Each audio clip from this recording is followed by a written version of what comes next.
DNA రక్తము మాట్లాడింది, ఎముకలు జ్ఞాపకాలను భద్రం చేస్తాయి, మన శరీరము ఆరాధన చేస్తుందంట దేవుణ్ణి. ప్రభు అంటాడు, అపోస్తలుడు పౌలు అంటాడు కదా, నీ దేహం ఏమిటి? దేవుని ఆలయము. ఆశ్చర్యకరంగాను అద్భుతంగాను మనం సృష్టించబడ్డాము. మనం ఎటువంటి వాళ్ళమయ్యా? కదులుతూ ఉన్న ప్రవచనం వంటి వారం, చెలుస్తున్నటువంటి మట్టితో అంటే ధూళితోనూ దైవాత్మతోనూ మనం నిర్మించబడ్డవాడు. మట్టి నుండే కదా, మట్టి నుండి మానవుని చేసి మానవుల్లో జీవవాయువు ఊదితే మనమే జీవాత్మ అయ్యాము. అంటే దేవుడు ఎట్టబడితే అట్ట బొమ్మను చేసి సృష్టించేలా తన పోలిక తన స్వరూపం మనలో ముద్రించారు. మనం ఎవరమై అంటే ఆయన పోలిక, ఆయన స్టాంపు మనలో ఉన్నది. అంతేకాదు ప్రియ సంగమా, నువ్వు కేవలము నువ్వు ఊరికి మట్టి బొమ్మవి కాదు, నరుని రూపాలు కాదు, తనను నీలో చెక్కుకున్నాడు. నీలో నాలో ప్రభువు చెక్కుకున్నాడు. ఆయన ఎక్కడో లేడు, దూరంగా లేడు, ఆయన నీలోనే ఉన్నాడు. నువ్వెవరివో అంటే ఆయన పోలిక ఉండి నడుస్తూ ఉన్నా, చెలిస్తూ ఉన్నా, కదులుతూ ఉన్నా వాక్యానివి, దేవుని ఆలయానివి. దేవుని నామానికి మహిమ కలుగును గాక. ఇంకా అంతేకాదు, మనం చెప్పుకున్నాం కదా, O2 అనుకున్నాం. O2 అంటే ఆక్సిజన్, H2O అనుకున్నాం కదా, వాటర్ అనుకున్నాము. ఇంకా నైట్రోజన్ ఉంటుంది, సోడియం ఉంటుంది, ఇంకా పెర్మాంగనేట్ ఉంటుంది, సల్ఫర్ ఉంటుంది, అయోడిన్ ఉంటుంది, రకరకాలైనటువంటి సైన్స్ ఎలిమెంట్స్ ఉంటాయి కదా. గమనిస్తే సైంటిస్టులు ఏమని కనుక్కున్నారు తెలుసా? మానవుని ఎముకలో, మానవునిలో దేవుని సంతకం ఉన్నది అని కనుక్కున్నారు. మానవుని నిర్మాణంలో దేవుని సంతకం ఉన్నది. ఎలా ఉంది దేవుని సంతకం? ఎక్కడ ఉంది దేవుని సంతకం అంటే మన వెన్నుపూస ఎముకలో ఉన్నాయి కదా. ఇప్పుడు కాల్షియము మన బొక్కలు అరిగిపోయి అంటాం, కాల్షియం తక్కువైందంటాం, మూలుగ లేదంటాం, ఇవన్నీ అంటూ ఉంటాం. ఎముక లోపల కూడా ఈ పదార్థాలను వాడు విభాగించి చూస్తే YHWH, క్యాపిటల్ లెటర్ YHWH అనే అక్షరాలు ఉన్న పదార్థాలు వస్తాయి. ఆ YHWH అంటే హీబ్రూలో ఏమంటారంటే యాహ్వే. యాహ్వే అంటే యెహోవా, దేవుని నామము నీలో సంతకం పెట్టాడు. లియో షర్ట్ అని, చర్మ షర్ట్ అని, కుమార్ షర్ట్స్ అని డ్రెస్ మీద వాళ్ళు సంతకం పెడతారు కదా, వాళ్ళ ప్రింట్ ఉంటుంది కదా, వాళ్ళ లేబుల్ ఉంటుంది కదా. నీవు నా సొత్తు, నేను నిన్ను కన్నాను, నిన్ను కొన్నాను, నీ కొరకు ప్రాణం పెట్టాను, యాహ్వే నా పోలిక నా స్వరూపము నీలో ముద్రించి ఉంచాడు అని మనలో తన పోలికను ముద్రించాడు. నువ్వు ఆషామాషిగా చేయబడలా. ఎంతకాలం ఒక సామెత అంటారు కదా, 1000 వేరు పడక తప్పదు, 100 చావు తప్పదు. మనం ప్రియ సంగమా దేవుని బిడ్డలారా, ఎన్నేళ్లున్నా ఈ లోకాన్ని విడవక తప్పదు. కాబట్టి మనం ఎవరిమయ్యా అంటే ఆయన పోలిక, ఆయన స్వరూపం ఉండి ఆయన సొత్తుగా ఉన్నావు. నీవు కాదు, నువ్వు నీ భర్త సొత్తు కాదు, నువ్వు నీ భార్య సొత్తు కాదు, నువ్వు నీ పిల్లలు నీ సొత్తు కాదు, మనం వారి సొత్తు కాదు, మనం దేవుని సొత్తు. మనం దేవుని సొత్తు. ఆయన యాహ్వే అనే ముద్ర మన మీద ముద్రించి ఉంచాడు. నిన్ను నన్ను తీసి చూస్తే ఆయన రూపము, ఆయన పోలిక, ఆయన ఆత్మ ఆయన కనిపిస్తా ఉంది. ప్రియ సంగమా, మొట్టమొదట విశ్వాసము అనేది చూసుకోవాలి. రెండవది, దేవుని నామానికి మహిమ కలుగునుగాక. రెండవది, మొట్టమొదటి విశ్వాసము అనే లంగరు ఉండాల. రెండవది ఏముండాలయ్యా అంటే కీర్తన గ్రంథం 42వ అధ్యాయం 11వ వచనం చూసుకుందామండి. కీర్తన గ్రంథము 42వ అధ్యాయం 11వ వచనం. నా ప్రాణమా, నీ వేళ కుంగియున్నావు, నాలో నీ వేళ తొందరపడుచున్నావు. దేవుని యందు నిరీక్షణ ఉంచుము, ఆయనే నా రక్షణకర్త, నా దేవుడు, ఇంకనూ నేను ఆయనను స్తుతించెదను. ఇది కోరాహు కుమారుల కీర్తన. ఈ కీర్తన ఒకప్పుడు కోరాహు బ్రతికి ఉన్నప్పుడు కోరాహు సంతతియులు దేవుని మందిరానికి గడప ఎద్ద నిలబడి, రెండయ్యా వస్తున్న వాళ్ళ వెల్కమ్ అని ఆ స్వాగతం పలకడానికి అర్హత పొందిన కోరాహు కుటుంబీకులు వారు అర్హత కోల్పోయారు. కోరాహు చేసిన పనిని బట్టి అర్హత కోల్పోయారు. వారి కుమారులు ఉన్నారు. ఇంకా చూడవలసిన లేదు, దినవృత్తాంతంలో అక్కడ ఏముంటుందంటే, వీరు సంఘము మధ్య, సమాజం మధ్య దేవుణ్ణి స్తుతించేటువంటి వారని కూడా ఇవ్వబడింది. ఈ మాట్లాడినారు, నా ప్రాణమా నీ వేళ కృంగి ఉన్నావు, నాలో నీ వేళ తొందరపడుచున్నావు, దేవుని యందు నిరీక్షించుము, ఆయనే నా రక్షణకర్త, నా దేవుని ఇంకా చెప్పుకుంటూ నేను ఆయనను స్తుతించెదను. రెండవది ఏమిటంటే, మొదటి విశ్వాసం అనే లంగరు కలవరాన్ని జయించడానికి ఉండాలా. రెండవది ఏమిటయ్యా అంటే దైవ స్తుతి, దేవుణ్ణి స్తుతించుట. మొట్టమొదటి విశ్వాసం అనే లంగరు నీ కలవరాన్ని, నీ చింతను, నీ బాధను, నీ కన్నీరును, నీ దుఃఖాన్ని, నీ వేదనను, వీటన్నింటి తొలగించుకోవడానికి విశ్వాసం అనే లంగరు నువ్వు వాడాలా. రెండవది దేవుణ్ణి స్తుతించాలా. ప్రియ సంగమా, కలవరాన్ని జయించే బలమైన శక్తి దైవ స్థితి. కృంగిని స్థితిలో మనం అంట కృంగిపోతే చాలా మంది ఏం చేస్తారంటే ఆ కృంగుదలలో లేవలేక మానసిక ఒత్తిడికి బాగా గురైపోయి ఆత్మహత్యలు చేసుకోవాలనే స్థితిలోకి దిగజారిపోతారు. ప్రియ సంగమా, దేవుని బిడ్డలారా, అలాగ ఉండకూడదు. ఎంతటి అనారోగ్యం దేవుడు ఇచ్చాడనుకుంటే దాన్ని జయించుకోవాలా, ఆరోగ్యం పొందుకోవాలా. అనారోగ్యంలో నుండి చనిపోవాలంటే బ్రతికితే క్రీస్తు చావైనా కూడా లాభం అనే రీతిగా మనము ఉండాలి. కానీ బాగున్నప్పుడు దేవుడు అనుకొని బాగలేనప్పుడు దేవుడిని విడిచిపెట్టేవారు కూడా, లేదా బాగలేనప్పుడు దేవుడిని ఎదుకొచ్చి బాగున్నప్పుడు దేవుడిని మర్చేవారుగా కూడా మనము ఉండకూడదు.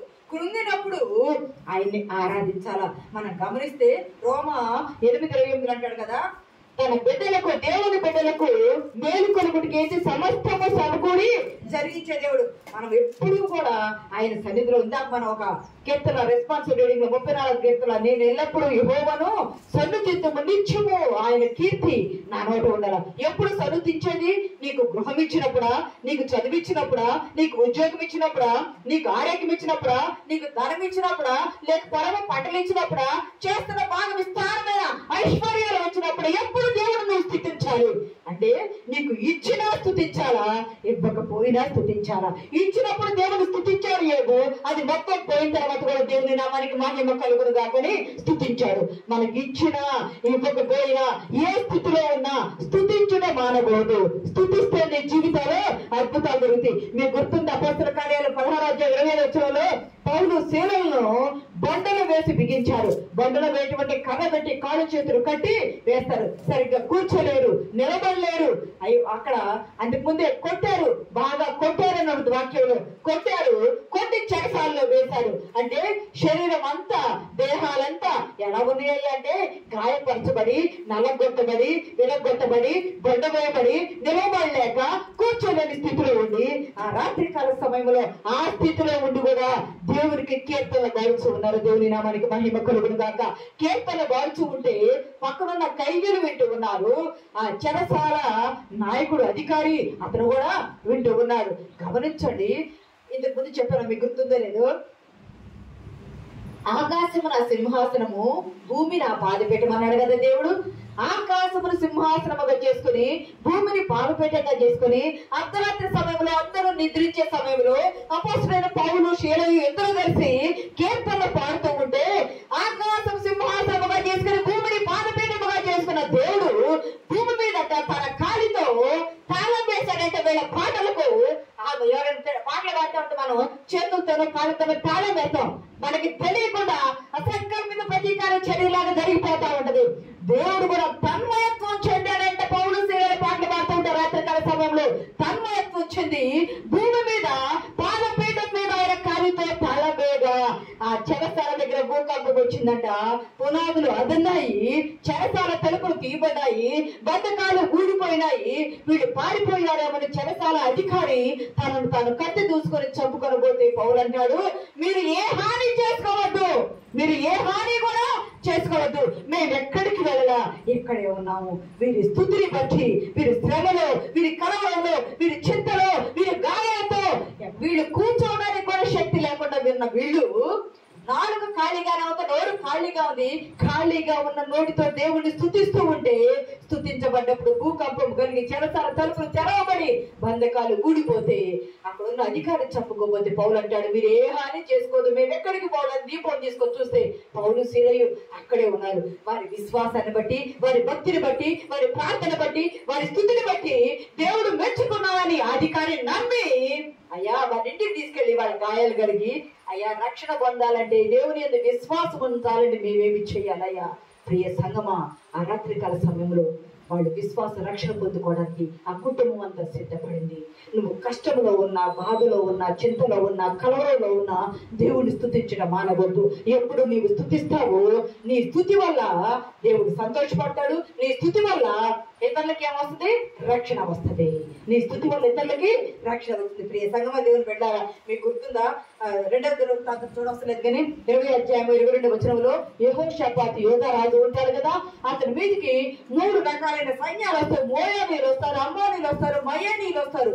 3 దేశాల సైన్యాలు వచ్చి వారిని చుట్టుముట్టినప్పుడు యెహోషాపాతు ముందు కలవరపడ్డ తర్వాత ఏం చేస్తారంటే గాయకులను ఏర్పాటు చేసి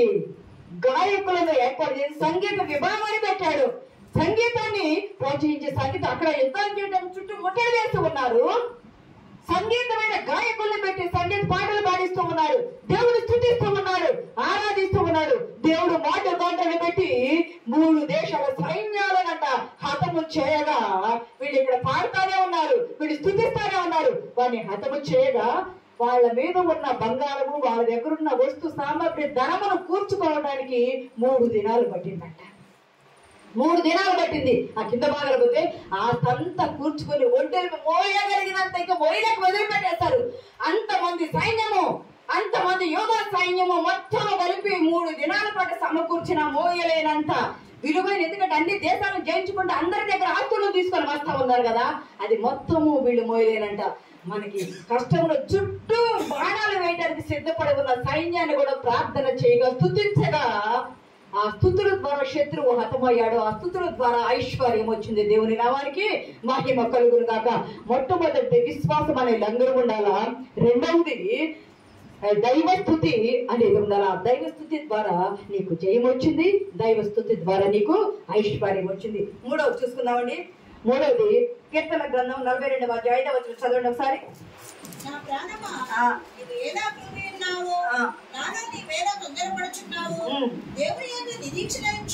చాలు. ఇదే కీర్తనలో, నా ప్రాణమా నీ వేళ కృంగి ఉన్నావు, నాలో నీ వేళ తొందరపడుచున్నావు, దేవుని యందు నిరీక్షణ ఉంచుము. అంటే నిరీక్షణ ఉంచటం అని అంటే కనిపెట్టి ఉండుట. మనకి అనారోగ్యం వచ్చింది, డాక్టర్ ఒక 5 days 7 days ఇంత 1 month 3 months 6 months కోర్స్ ఇస్తారు మెడిసిన్ వాడమని. అంటే అది తగ్గే వరకు మనం కనిపెట్టి ఉంటాం కదా. డాక్టర్ మెడిసిన్ ఇస్తేనేమో కనిపెట్టి ఉంటాం తగ్గే వరకు, కానీ మనకు కలవరం వస్తే మాత్రం కనిపెట్టి ఉండలేము. కలవరం వస్తే తొందరగా ఇమీడియట్ గా చప్పట్లు కొట్టిన తేలిగా వెళ్ళిపోవాలని చూస్తే ఎవరైనా నువ్వైనా నేనైనా మనుషులమైనా మనకున్నది అన్ని కనిపెట్టాలని ప్రభు చెప్తాడు. మార్త ఇందాక చెప్పుకున్నాం కదా, మార్త నీవు అనేకమైన పనులు పెట్టుకుని చింతపడుతున్నావు, కలవరపడుతున్నావు, వేదన పడుతున్నావు, బాధపడుతున్నావు. మరి ఏం చేసింది? నా పాదాల దగ్గర కూర్చొని ఏం చేస్తుంది? కనిపెట్టుచూ ఉన్నది. ఉత్తమమైన దాని కొరకు కనిపెట్టుచూ ఉన్నది. నా మాటలు మళ్ళీ నేను ఉండి భూమి మీద చెప్పగలనా? చెప్పలేను. మీ తర్వాత దొరకాలని నేను దొరకలేను. మరియా ఉత్తమమైనది కనిపెట్టి నా మాటలను హృదయంలో భద్రం చేసుకుంటా ఉంది. దేవుని నామానికి మహిమ కలుగును గాక. భారము మనమే మోస్తాం, దేవుని మీద వేయము. చింత మనమే మోస్తాం, దేవునికి అప్పచెప్పు. మిమ్మల్ని కూడా చింతించుతున్నాడు పేతురు భక్తుడు చెప్పాడు కదా, నీ భారం దేవుని మీద వేయమని కీర్తనగా చెప్పండి కదా. చింత గాని భారం గాని అంత మన మీదే పెట్టుకుంటాం. మోయలేకపోతున్నాం, నా హృదయం బరువైపోయింది అంటాం, తల అంటాం, భారం అయిపోయింది అంటాం. ఎందుకంటే మనం పెట్టుకుంటాం దేవుని మీద అవి వేయటలా. కానీ ప్రతి దానికి ఒక సమయం కాదు. యెషయా గ్రంథం 49 ఒక మాట చూడండి. యెషయా గ్రంథం 49:23 పోషించు తండ్రులుగాను వారి రాజులు నీకు పాలించు దాదులుగాను ఉండేదని వారు భూమి మీద సాగిలపడి నీకు నమస్కారం చేసేది. ఇదే యెషయా గ్రంథం 40:31 చూడండి. 40 అధ్యాయం. యెహోవా కొరకు ఎదురు చూచువారు నూతన బలము పొందుదురు, వారు పక్షిరాజు వలె రెక్కలు చాపి పైకెక్కుదురు. ఇక్కడ గమనిస్తే యెహోవా కొరకు కనిపెట్టేవారు 49:23 నేను యెహోవా కొరకు, నా దేవుడని ఆయన నేను నమ్మి ఆయన కొరకు కనిపెడితే, ఆయన కొరకు కనిపెట్టేవారు ఎవ్వరూ కూడా అవమానం అందరూ. యోగు కనిపెట్టాడు కదా, అవమానం నొందాడా? 2 ఆశీర్వాదాలు. మరియా ప్రభు పాదాల దగ్గర కనిపెట్టింది కదా, అవమానం నొందిందా? సోదరుని బ్రతికించుకుంది. ఎవరైనా మనం కనిపెడితే, ప్రభు సన్నిధానంలో కనిపెడితే ఖచ్చితంగా ఆశీర్వాదాలు పొందుకుంటాము. అబ్రహాము కనిపెట్టలేదా? ప్రభు సన్నిధానంలో ఇస్తానని చెప్పాడు కదా దేవుడు, అన్న వెంటనే ఇచ్చాడా? 25 సంవత్సరాలు కనిపెట్టాడు. అందుకే రోమాలు అంటాడు కదా, అబ్రహాము దేవుని నమ్మెను, అది అతనికి నీతిగా ఎంచబడింది. నమ్మాడు. అతను నమ్మము ఎప్పుడు నమ్మాడు? వయసులో ఉన్నప్పుడు నమ్మాడా?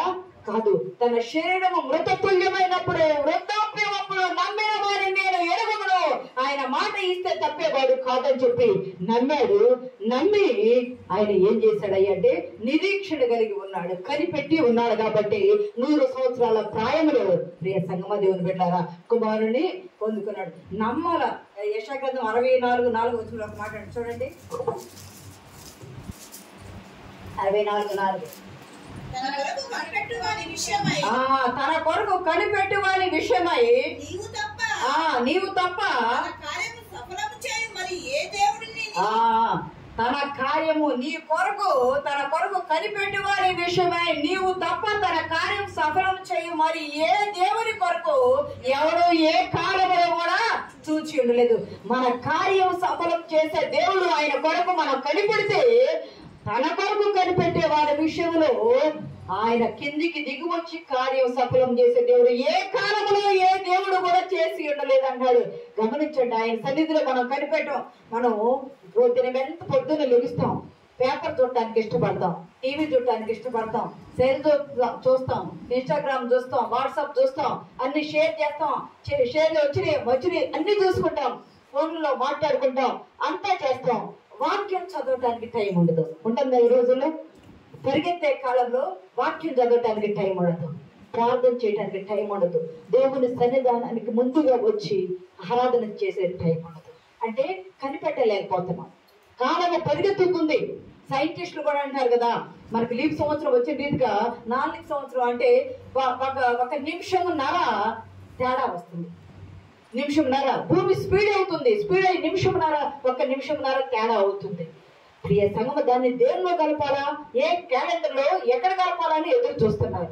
గమనిస్తే రోజులు మారిపోతా ఉన్నాయి. అన్నిటినీ కనిపెడతాం, ఆయన దేవుని సన్నిధిలో కనిపెట్టాలి. కనిపెట్టి ఆయన కొరకు వేచి చూడాలి. వేచి చూస్తే ప్రతిఫలం ఖచ్చితంగా మనము పొందుకుంటాం. 4వ చూద్దాం చూడండి. 2 కొరింథీ పత్రిక 5వ అధ్యాయము 1వ వచనం. భూమి మీద మన గుడారమైన ఈ నివాసము శిథిలమైపోయినను చేతి పని కాక దేవుని చేత కట్టబడినది నివాసం పరలోకమందు మనకున్నదని. 4వది ఏమిటయ్యా అంటే, మొట్టమొదట విశ్వాసము కలవరాన్ని జయించడానికి విశ్వాసం అనే లంగరు ఉండాలా. దాని ద్వారా ఆ లంగరు మనల్ని ఏం చేస్తాయంటే మనల్ని రక్షించి దానికి చేర్చింది. 2వది దైవస్థుతి ఉండాలా. దైవస్థుతి మనల్ని ఏం చేస్తుందని చెప్పుకున్నాం.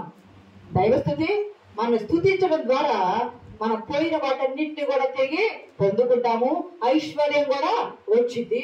4వది ఏమిటయ్యా అంటే కనిపెట్టాలా. కనిపెడితే ప్రతిఫలం మనము పొందుకుంటాము. ఈ 4వది ఏమిటయ్యా అంటే మన కలవరము మన భవిష్యత్తు కాదు. మన భవిష్యత్తు ఏమిటి? నిరీక్షణ. కలవరం భవిష్యత్తు కాదు. 4వది భవిష్యత్తు. భవిష్యత్తులో నిరీక్షణ కలిగి భవిష్యత్తు ఉండాలా. ఎందుకు? ఏ నిరీక్షణ? ఇందాక అనుకున్నామే 1000 ఏళ్ళు 100 ఏళ్ళన్నా చావు తప్పదు అని అనుకున్నాం కదా. 100 ఏళ్ళన్నా భూమి మీద బ్రతికేవారు ఉండరు. మహా అయితే 120 సంవత్సరాలు యోగులు సిద్ధులు ఉంటారేమో తెలియదు మనకు. కానీ భూమి మీద ఈ గుడారము, ఏ గుడారము? దేహం అనే గుడారము శిథిలమైపోయింది. భూమి మీద ఈ దేహం అనే ఈ గుడారము శిథిలమైపోయింది. అయితే మన చేతి పని కాక దేవుని చేత కట్టబడి నిత్యమైనదైన ఆ నివాసము పరలోకములో ఉంది. ఈ 100 ఏళ్ళు 70 ఏళ్ళు 80 ఏళ్ళు 90 ఏళ్ళు 60 ఏళ్ళు దేవుడు నీకు ఇచ్చిన జీవిత కాలంలో భూమి మీద ఉండి దేవుని కొరకు కనిపెట్టి చూసిన మనము ఈ భూమి మీద ఉన్నప్పుడు క్రీస్తు కొరకు మనం బ్రతకాల.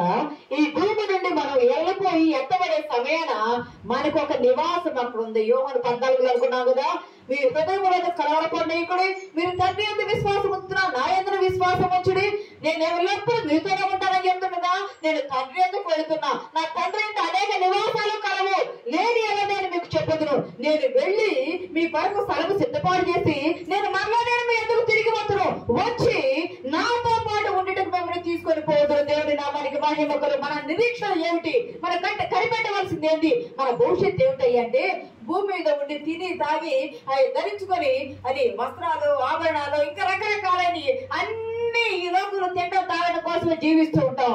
దేవుని కొరకు కనిపెట్టడం, నిరీక్షణ కలిగి ఉండటానికి ఉండట్లా. ఆ నిరీక్షణ ఏమిటయ్యా అంటే అక్కడ పరలోకంలో ఉన్న పరిశుద్ధులతోనూ దేవదూతలతోనూ కెరూబులతోనూ సెరువులతోనూ ఉండడానికి కాదు దేవుడు మనల్ని తీసుకెళ్తాను. నాతో ఉండుటకు నేను మిమ్మల్ని తీసుకొని వెళ్తానంటాడు. దేవునితో ఉండుటకు ఎక్కడ? పరలోకములో. ఇక్కడ భూమి మీద మనం ఎందుకు జీవించాలి అంటే మనకిచ్చిన జీవితాలను దేవునికి అప్పచెప్పి దేవుని సన్నిధానంలో కుటుంబాలను ముందుకు కొనసాగిస్తా పరలోకంలో తండ్రి ఏర్పాటు చేసే స్థలములకు చేరే వరకు సాతాను ఏం చేస్తుంది? మధ్య కాలంలో మనల్ని పడవేసి పరలోకం వెళ్ళకుండా పాతాళం వెళ్ళడానికి మనకి సిద్ధపాటు చేస్తుంది. మనం పరలోకం వెళ్ళేవారుగా మనం సిద్ధపడ ఆయన నుండి స్థలంలో అదే 1 కొరింథీ 15:16 ఈ నిరీక్షణ జీవిత కాలం మట్టుకును చదవనమ్మా. ఈ జీవిత కాలం మట్టుకే మనము క్రీస్తునందు నిరీక్షించువారమైన ఎడల ఈ జీవిత కాలం మట్టుకు వరకే క్రీస్తునందు మనం నిరీక్షణ ఉంచిన వాడమైనా మనుషులందరికంటే దౌర్భాగ్యమైంది. అమ్మా యేసయ్యతో మేము నిరీక్షణ కలిగి ఉన్నాం. ఎప్పటి వరకు? నేను చనిపోయే వరకు అని అనుకుంటే లోకంలో ఉన్న మనుషులందరికంటే మనం దౌర్భాగ్యమే. మనకంటే చెడ్డవారు, మనకంటే పనికి మాలిన వారు ఎవరో కూడా ఉండరు. మరి ఏమి చెయ్యాలి అంటే ఇక్కడే కాదు, దీని తర్వాత మనకు ఒక లోకం ఉంది, దీని తర్వాత మనకు ఒక జీవితం ఉంది, దీని తర్వాత మనకు ఒక రాజ్యం ఉంది.